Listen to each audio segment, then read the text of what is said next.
शुरू से ही इमोशनल और सबको दिल से मानने वाली पारुल की शादी विवेक से होती है। क्या है यार, शादी के वक्त तो तुम दुबली हो गई थी, लेकिन शादी के 2 साल में ही फिर फूलकर गुप्पा हो गई हो। पारुल के साथ अब विवेक का व्यवहार बदल गया।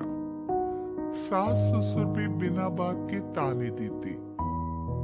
अरे 2 साल हो गए, बच्चा नहीं हुआ, निकल यहाँ से। विवेक का भी सहारा पारुल को नहीं मिलता है,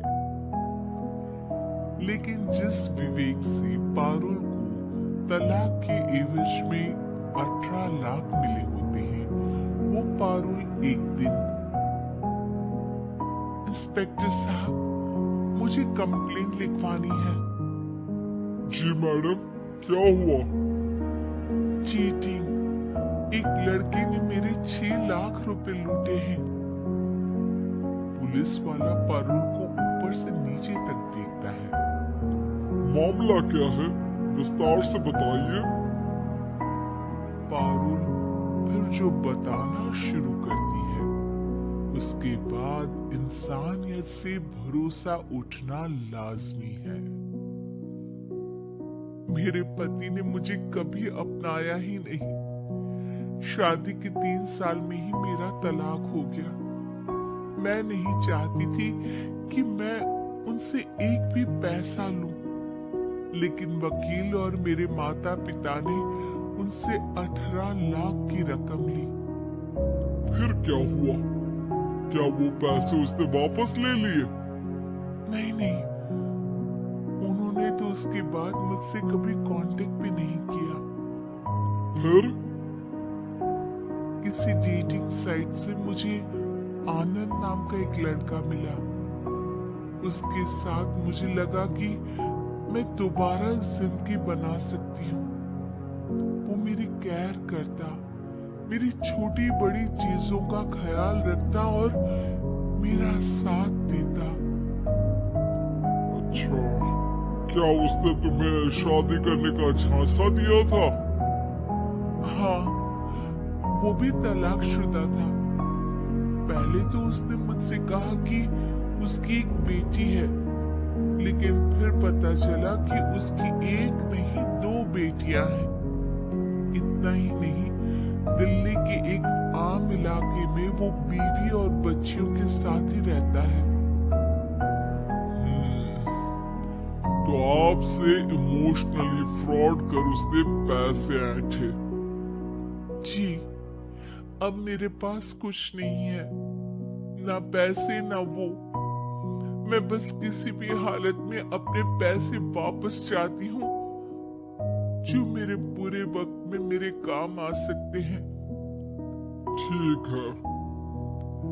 पुलिस आनंद को पुलिस स्टेशन बुलाकर सारी पूछताछ करती है, लेकिन आनंद पुलिस वालों को ये यकीन दिला देता है कि पारुल ने उसे कोई पैसे दिए ही नहीं, बल्कि वो तो उस पर बीवी को छोड़ने का दबाव बना रही थी और ना मानने पर पारुल ने ये झूठा केस डाला है। क्या मैडम, फोकट में पुलिस का वक्त खराब कर रही है? कोई शादीशुदा क्यों अपनी बीवी छोड़ेगा? अब आपकी शादी टूटी तो मतलब सबकी तो नहीं टूट सकती ना? पारुल को पुलिस वाले के मुंह से ये बात सुनकर हैरानी होती है। उसे कुछ समझ में नहीं आता कि वो क्या करे। वो अपनी सहेली जनक, जो कि वकील थी, उससे कांटेक्ट करती है। जनक, मैं क्या करूं? मैं कैसे पुलिस को यकीन दिलाऊं कि आनंद ने मेरे साथ न सिर्फ शारीरिक और मानसिक चीट किया है, बल्कि आर्थिक तौर पर भी वो मुझे खाली कर गया है। अब वक्त जनक का था।